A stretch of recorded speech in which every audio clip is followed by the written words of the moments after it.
जेवण म्हणजे फक्त पोट भरणं नसून ते चविष्ट आणि आरोग्यदायी हवं. म्हणूनच साई जीवन कोल्ड प्रेस्ड ऑइल बनवलंय सर्वोत्तम शेंगदाण्यांपासून. ना केमिकल्स, ना उष्णता, झिरो कोलेस्ट्रॉल आणि ट्रान्सफॅट फ्री. प्रत्येक थेंबात शुद्धता, चव आणि आरोग्य. म्हणजेच तुमच्या हृदयासाठी आणि कुटुंबाच्या आरोग्यासाठी उत्तम. आजच साई जीवन निवडा, कारण आरोग्याला शॉर्टकट नसतो. सांगवडे येथे विहिरीमध्ये पडलेल्या कोल्ह्याला वनविभागानं केलं रेस्क्यू. कोल्हापूर जिल्ह्यातील सांगवडे येथील एका विहिरीमध्ये पडलेल्या कोल्ह्याला वनविभागाने रेस्क्यू करून पुन्हा त्याला निसर्गाच्या सानिध्यात सोडण्यात आले.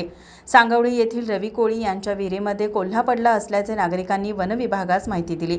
त्यानंतर वनविभागाने उपवन संरक्षक धैर्यशील पाटील, वनक्षेत्रपाल नंदकुमार नलवडे यांच्या मार्गदर्शनाखाली वनविभागाचे वनरक्षक ओंकार भोसले आणि वन्यजीव बचाव पथक हे जागेवर पोहोचले.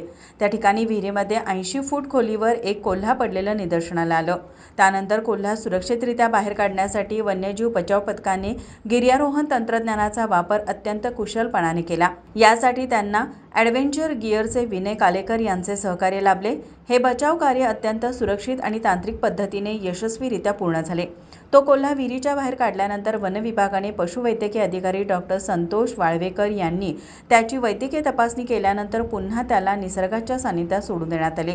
या बचाव कार्यामध्ये वन्यजीव बचाव पथकाचे आशुतोष सूर्यवंशी, ओमकार काटकर, यश खबाले, वैभव आवळे, आकाश भोई, राकेश शिखरे, तेजस कांबळे यांनी सहभाग घेतला. माझा महाराष्ट्र न्यूज कोल्हापूर.